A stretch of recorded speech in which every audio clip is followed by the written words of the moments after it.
Hello students, welcome once again to the lecture series on strategic management. We have successfully completed the strategic management process, the various components within the strategic management process in the last few chapters. We started with understanding the fundamentals of strategic management process. We did go through in detail about the industry analysis and competition analysis. We had also seen the external environment, the different external environment factors that will impact the strategic management process. Post that we wanted to understand what an organization's vision and mission, strategic objectives and goals are. Subsequent to that, we had actually jumped into strategic. What are the different levels of strategy? Corporate level strategy, business unit level strategy, and functional unit level strategy. After seeing the three levels of strategy, we have seen a chapter on strategic formulation process, how to use the SWOT analysis tools to arrive at the strategic formulation and strategic alternatives. And then we have seen a strategic implementation process, which will help the organization in terms of successfully achieving its financial performance. We have also seen strategic evaluation and control, which is the last component of the strategic management process in terms of how it will help the organization in terms of achieving its the set goals in terms of the standards and benchmarks, and how do you communicate to all the stakeholders how well the organization is performing in the overall scheme of things. So now with the strategic management process well understood, now we are moving into the globalization strategy. Indian organizations are clearly talking about going global. Many organizations have already gone global. Post liberalization of the economy in 1991, the last 22 years have been very eventful for the Indian economy.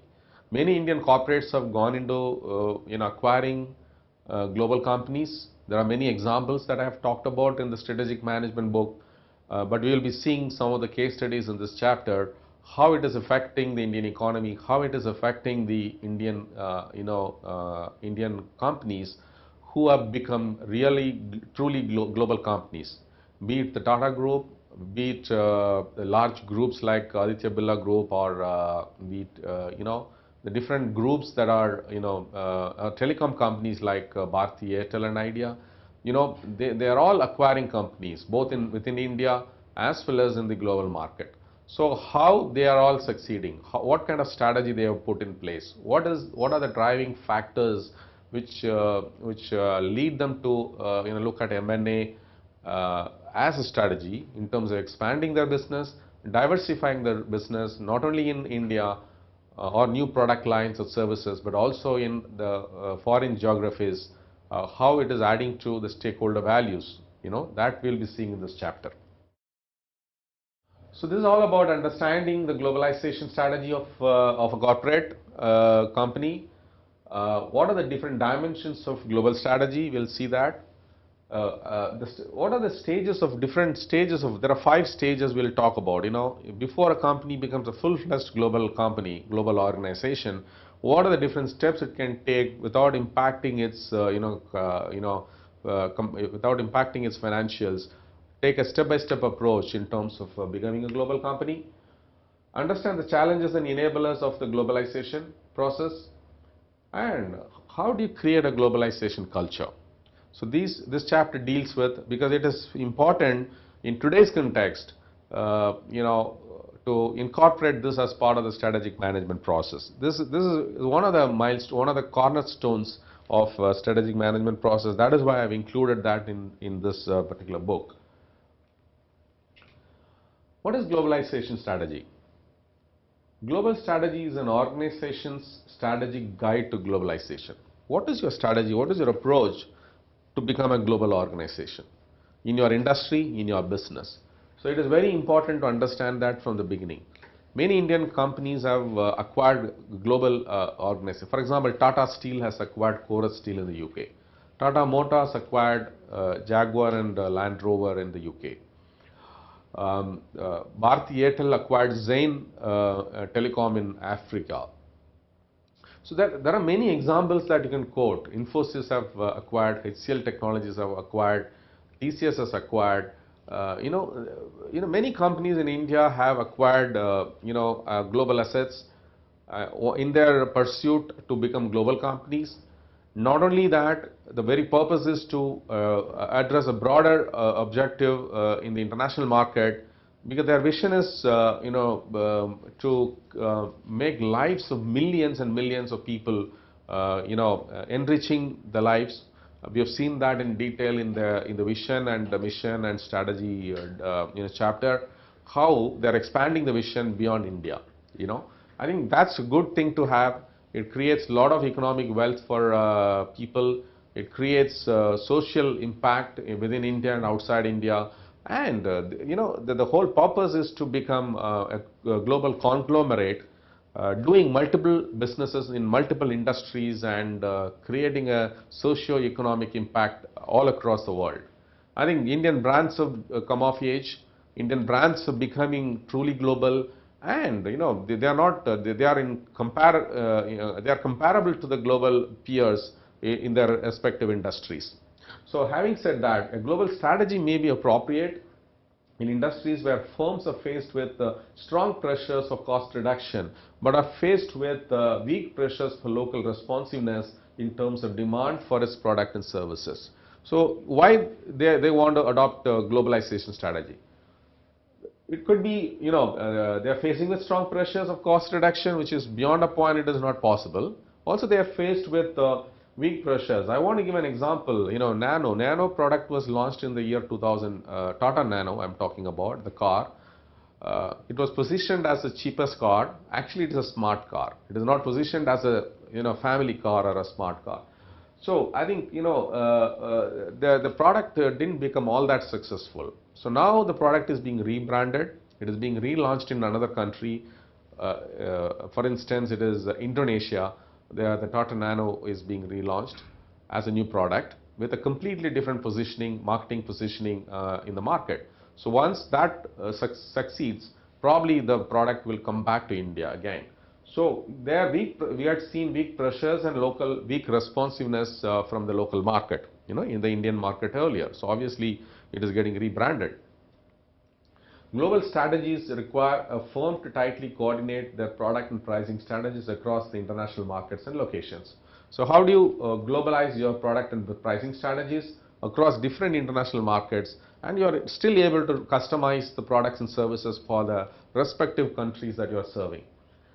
Therefore, the firms that pursue a global strategy are typically highly centralized, at the same time bring cultural diversity and creativity as well as best practices, and customize the products and services for the respective culture of the individual countries. Firms change from domestic oriented strategies into a global orientation for numerous reasons. So we'll see why it is changing the strategy from a domestic strategy to a global strategy. Pursuing global markets can reduce the per unit cost and cost by increasing the volume, the scale, because you are addressing a larger market. Indian market may be small for them, but if you address in multiple markets, probably your cost per unit will come down, and in respective of increasing volume. A global strategy can extend the life cycle of products whose domestic products are declining. So you need to incorporate changes, and you need to bring out innovative products, to address the global market. What are the characteristics of global industry? Firms compete in all world markets of that product in order to survive. So obviously, you're introducing a product which is not finding much take in the local market, and you feel that this product is going to cater to emerging markets or underdeveloped markets.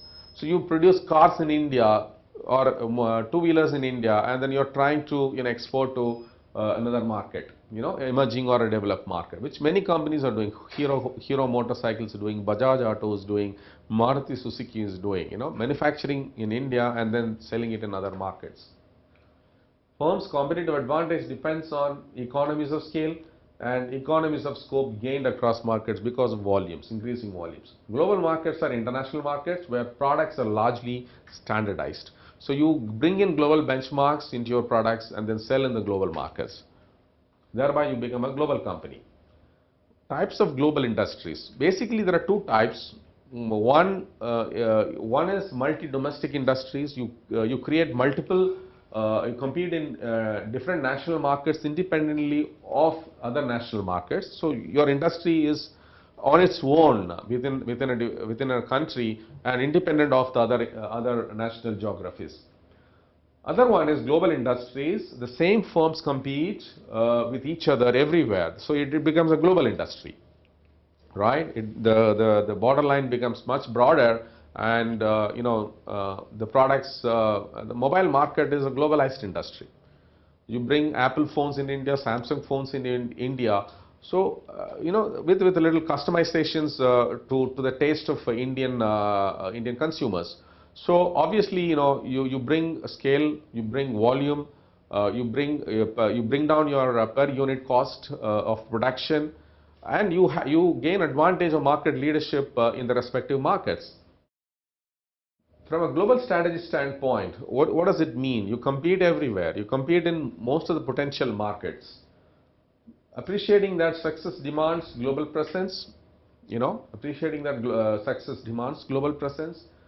standardized products and services, centralized control and distributed execution, integration and coordination of activities across border. So how you're integrating your business units and functional strategies, and coordination of activities across border, effective when difference between countries are small and competition is global. So this is applicable for products where the difference between countries are small and competition is global. Example, the two-wheeler market that I was talking about, two-wheeler motorbikes that are being exported to a lot of emerging markets and underdeveloped markets in the Africa and Latin America. Multi-domestic industry. Here the products are tailored to individual customers, individual countries, individual segment of customers, decentralization of decision making, because you create country as a separate organization, because that's how you will succeed in that market. The regulations are different, the government rules and regulations are different, the policies are different. So obviously you need to decentralize the decision making. Decentralization of local sourcing, because resources are available at cheaper rate, or cost effective sources are available, so you will try to assemble the product in that particular country rather than importing the components from the other country. Responding to local needs. So your taste and cultural requirements are different, so obviously you need to customize the product. Extent and nature of globalization, these are all key drivers. One is the market driver, the other one is cost driver. Degree of homogeneity of customer needs, global distribution networks, transferable marketing. So these are all market drivers. Basically, how do you create homogeneity in terms of customer needs, productization, product standardization, global distribution networks, and marketing strategies. Cost drivers, economies of scale, transportation cost, product development cost, economies of scope. So you're building large volumes across multiple countries, you're able to build scale, you're able to bring down the unit cost. The next one is government drivers, trade policies, FDI policies, compatible technical standards, and privatization. So these are all very important standards each country will have, but you're trying to standardize it.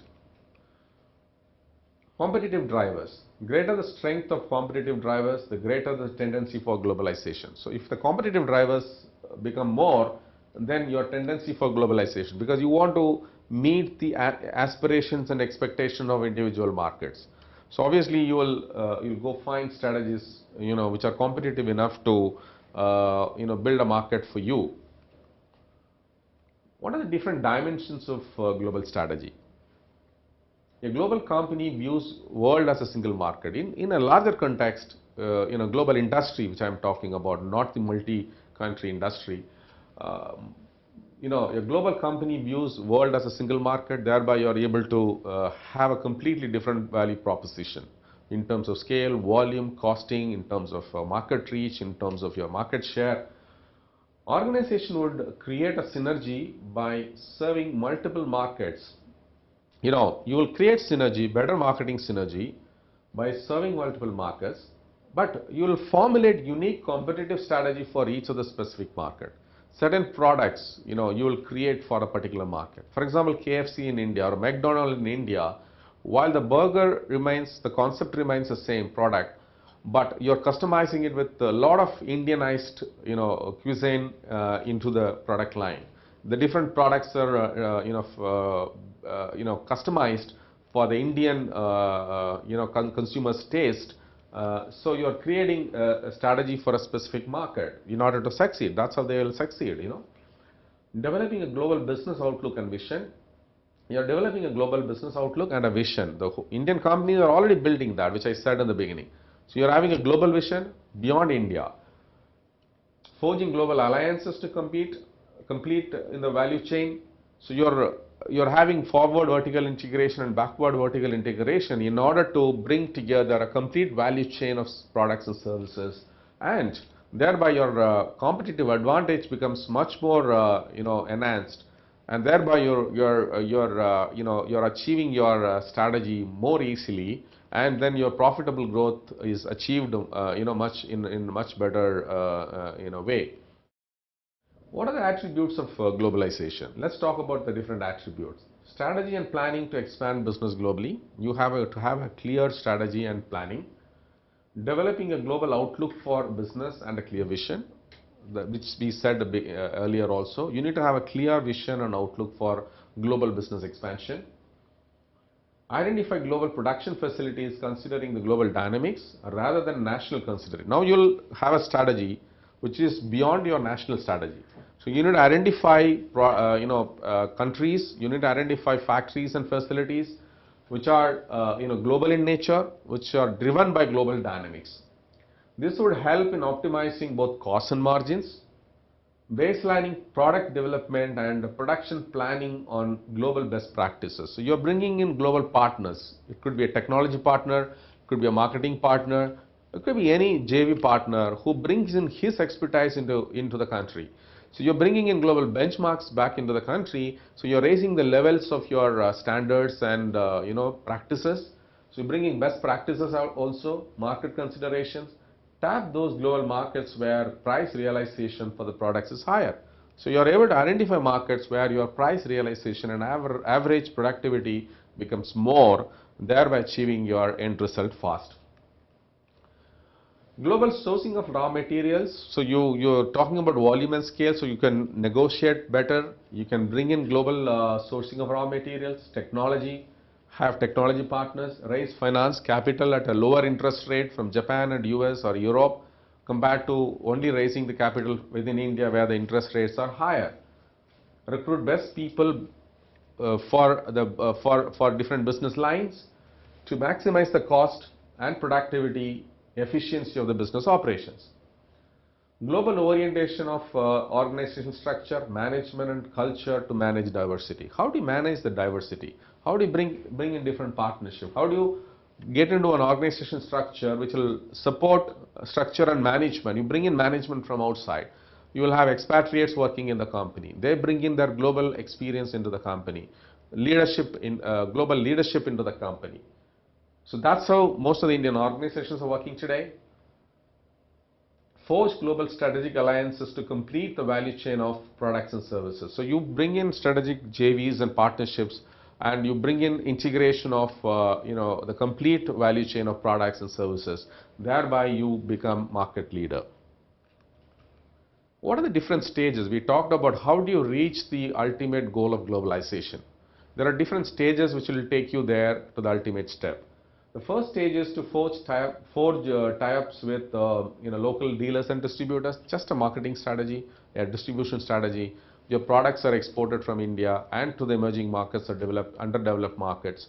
Thereby, you're having a footprint into that market with a local dealer and distributors. You take over a marketing and distribution company there, and thereby you are establishing your physical presence over there. You begin carrying out own manufacturing and sales and marketing. Now you are setting up a facility to manufacture the product there, and then you have the sales and marketing already there. So thereby you are actually making a substantial presence in that country through a manufacturing facility and sales and marketing operations. Start full-fledged operations in markets including R&D, engineering, distribution, other than the centralized functions. The functions can be HR, marketing, the finance functions can be centralized, but other functions can be over there. Research, you can set up an R&D center, you can have an engineering center, you can have a distribution facility. Company serves the last one, ultimate one when you truly become global, fully global, is company serves local customers and genuinely moves towards global mode of operation, including functions like HR, finance and supply chain management. So this takes you to the entire value chain of getting globalized completely. You have a global outlook, you have a global vision, and you truly become a global company with multicultural diversity. Enablers of globalization. Business climate. Let's talk about business climate in each country. The climate needs to be very conducive to facilitate the entry of global companies to set up business operations in the country. You should need to have the infrastructure, the state of infrastructure available in the country, whether it is manufacturing facility or electricity, power, road, transport, airports, seaports for transporting your goods. So you need to have the infrastructure, government support, minimum government support, interference. You cannot afford to have red tapeism, bureaucratic hurdles which will come in the way of setting up your business in that country. So you need to have ease of doing business, you need to have government policies and regulations supporting setting up your business there. Minimum government interference. Resources. Important factors that decide the ability of the firm to grow globally. You need to have all the financial resources and leadership, management, organizational resources that desire the ability of the firm to grow globally faster and in an easy manner. Competitive advantages. Your product and your business should have a competitive advantage and unique proposition, which we have seen in the earlier chapters. That applies to here also. Competitive advantage of a company is a key factor that determines the success of a company in a global market. Competition. You'll have to face competition from the local companies of that particular country. It helps to improve the company's competitive position. So you need to benchmark it not only within the Indian industry but also with the global industry there. Integration of world economy. Now with all the free trade agreements happening between multiple countries at the WTO level, low trade barriers will help to have access to the world economy. So all the world economies are integrated, and then the line that is separating the different countries are slowly vanishing day by day. Resistance to change, socio-economic factors and cultural factors, etc. So you need to look at cultural diversity within different countries. What are the social economic factors, demographic factors, cultural factors that will impact your organization, financial performance in that particular country. So resistance to change and bring about a new culture, it becomes one of the critical factors and drivers. Country's image, stringent government policies and jurisdiction. This becomes a critical thing which we've seen. Policies like FDI, the regulations of the central bank of that particular country, the stock exchange regulations, the market regulations, the industry regulations. So you need to look at all of that holistically in terms of bringing countries, in terms of setting up the business in that particular country. Corporate level growth strategy. So you need to have a corporate level which will be the holding company for the entire multi-country presence. The growth strategy in the international markets, which include some of the following aspects. We are talking about exports policy, foreign direct investment, joint ventures, mergers and acquisitions, strategic alliances, franchising, and licensing. So these are the different stages that you can talk about. You can have franchising to start with. You can have a strategic alliance to start with. Then the next step could be mergers and acquisitions. Then you can set up joint ventures over there, a direct presence. Then you can bring in direct investment into that country, or you can become a mere exporter. Globalizing of culture. Let's talk about a case study which I have presented in the strategic management book in detail. Is about Tata Steel acquiring Chorus Steel. It's a case study. What are the purpose? What is the purpose and objectives of acquiring a global company, and how the steel industry is changing the landscape of the global marketplace? Many metals steel will replace many metals in the infrastructure development. So there is a huge market. India and China are competing in terms of this particular industry. Adopting global strategy, it requires a level of cultural change at the end of the day. It is all about integrating two cultures and two big cultures, one Indian culture and one global culture. Then how it really affects, and how you are able to, at the end of the day, create a cultural diversity, and you become a globalized organization, serving multiple countries with, Tata Steel acquiring Chorus Steel. They have become a fifth largest steel company, or fourth or fifth largest steel company in the world, entire world. So, as we discussed, there are many challenges in globalizing the culture of an organization, because, you are bringing together two different worlds to work together. So, obviously, the structural changes, reorganization of the organizational roles and tasks. There could be technological changes at your factory level, at your distribution level, at your organization level. So obviously these changes will be involved while making the journey towards cultural integration. But ultimately you will create a multicultural diversity, diverse organization. What are the mistakes generally organizations do in terms of pursuing globalization strategy? There are these mistakes could be avoided, but practically let us list down those areas where one need to be careful. One is chasing hot markets, following herd mentality. You need to really have a value proposition and the purpose established before you have a clear strategy of expanding your business in a particular country or any global economy. Misjudging the risks. So you need to have local expertise to understand the challenges and risks, threats available in that particular country, and you have a clear the probability of the risk happening, and then clear mitigation plan about all the risks. So if you don't have those clearly laid out in the beginning, you might land up in unforeseen situations happening. Thereby it takes a lot of bandwidth of the management to sort out the problems there. So misjudging the risks could be one of the reasons. Cloning business approach. I think you should have your own innovative approach in terms of your marketing strategy or business strategy. Overestimation availability of infrastructure and personnel. We have seen that this is one of the drivers. But if you are overestimating that, then you are factoring in less cost. But what if the infrastructure was not good? Then you need to look at other mediums, other areas. You need to look at for example, transportation. Then you need to look at other transportation methods to transport your raw materials, your end products to the market. Being insensitive to culture. The other organization is very insensitive, or even the parent organization which is acquiring the other company can become insensitive to the culture of the acquired company. So obviously insensitive to culture can become a bottleneck in the expansion, global expansion.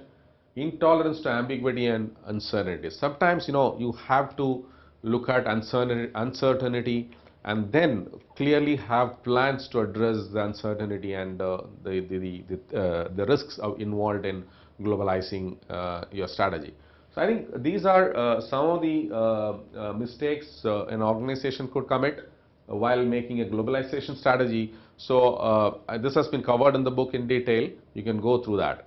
Now we are coming to the end of the chapter, globalization of strategy, which is one of the important things while any organization which is willing to pursue a globalization strategy must look at in terms of how it should go about making such a strategy.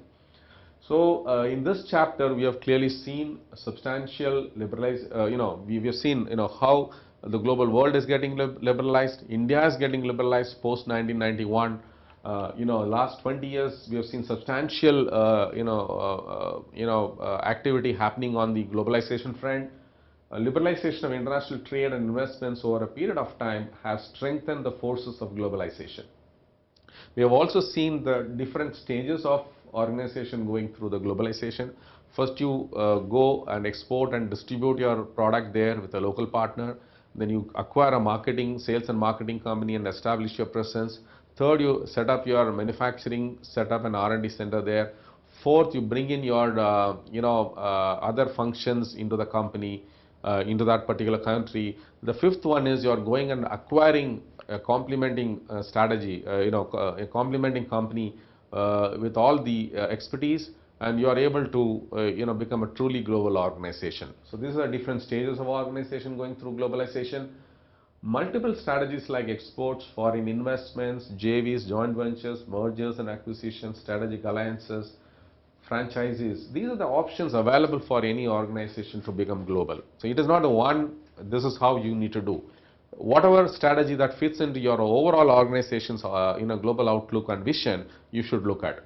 So Indian organizations are stepping ahead of India boundary lines and then going into global outlook and having a global vision, which is a good thing. It is adding a lot of socio-economic impact back in India, and it brings India as a global brand now. And I think we are at a point where there is a lot of foreign companies showing interest in the Indian companies, Indian companies showing a lot of interest in foreign companies in their pursuit of expansion and diversification in their businesses.